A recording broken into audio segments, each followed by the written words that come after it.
This is Daughter of Christ. A few weeks ago, Mohammed ibn Salman, the Crown Prince of Saudi Arabia, made some very shocking statements in an interview about rejecting Hadiths when it comes to legal punishments and the Constitution. This is shocking, as Saudi Arabia has always been the stronghold for upholding Orthodox Salafi Islam, which mandates that Sharia law, meaning the laws and legal punishments in the Quran and Hadith, must be the law of the land, whether it comes to social matters, family law, or matters of the state.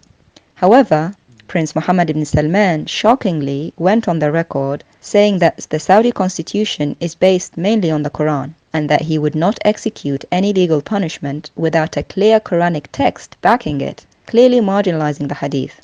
And when the interviewer pushed him on the use of the Hadiths also, he said, "I must not execute a legal punishment without a clear Quranic text or a clear text from the Sunnah.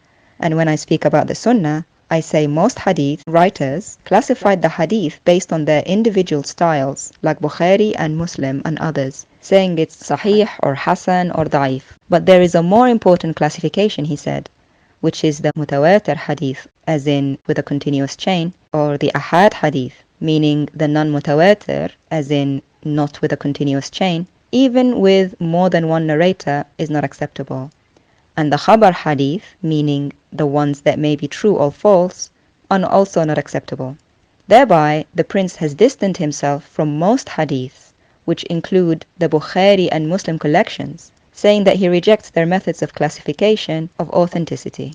Among the Hadiths that the prince rejects is an Ahad Hadith that tells Muslims to face the Kaaba in their prayers after having faced Jerusalem, and is narrated only by one person. Muslims, including the prince, still follow this today. This is shocking, as he is effectively rejecting the vast majority of Hadiths, and also rejecting the traditional ways of the main Hadith collectors like Bukhari and Muslim, because even their Sahih Hadiths they authenticated may not be good enough, according to the prince.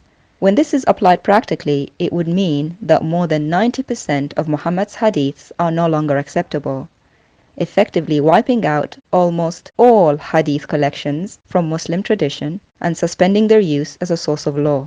The Crown Prince also said that Saudi constitution is not to bind itself to any specific school of thought, because the door of improvisation is forever open, brazenly and bravely undermining the major schools of thought of Sunni Islam that have been followed and revered for centuries.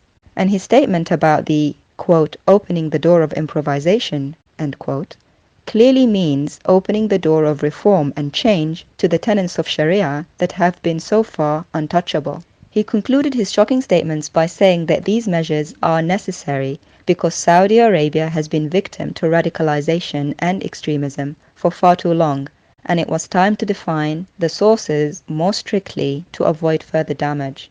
This is a very significant and unprecedented public undermining of the Hadith tradition from the Crown Prince of Saudi Arabia, the stronghold of Islam, an official rejection of most Hadiths, including Sahih Bukhari and Muslim, authentic sayings of Muhammad himself that have been for centuries second only to the Quran. Isn't it amazing the Crown Prince of Saudi has gone on the record rejecting most of the Hadiths of Muhammad himself? What's more amazing is actually the response. Believe it or not, there was a big sigh of relief and widespread acceptance of the prince's statements.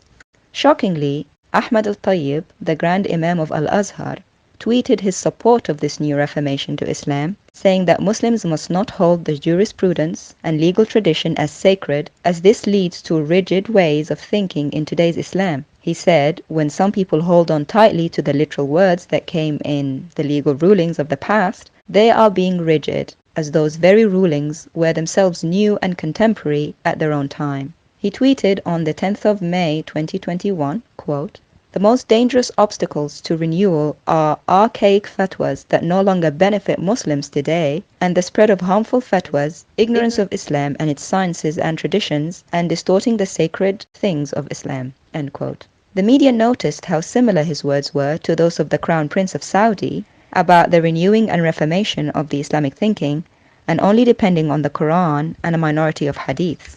It was also noticed that the Grand Imam had changed his tone from a previously stricter and more orthodox tone to a one more flexible and open to reform. When a prominent Egyptian journalist and presenter, Amr Adib, was questioned on this change of tack, he said, "Sure, it is the beginning of a real reformation and a return to reality."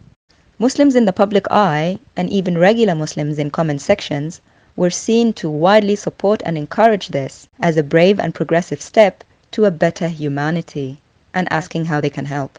So, in summary, the Crown Prince of Saudi talks about rejecting the vast majority of Hadiths. The Grand Imam of Al-Azhar and the Muslim public opinion encourage it and collectively breathe a sigh of relief. Is this the beginning of a Quran-only movement in Islam?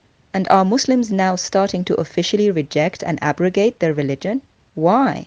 Is it embarrassment? Is it shame? Or are they themselves finally tired of living under Islamic law?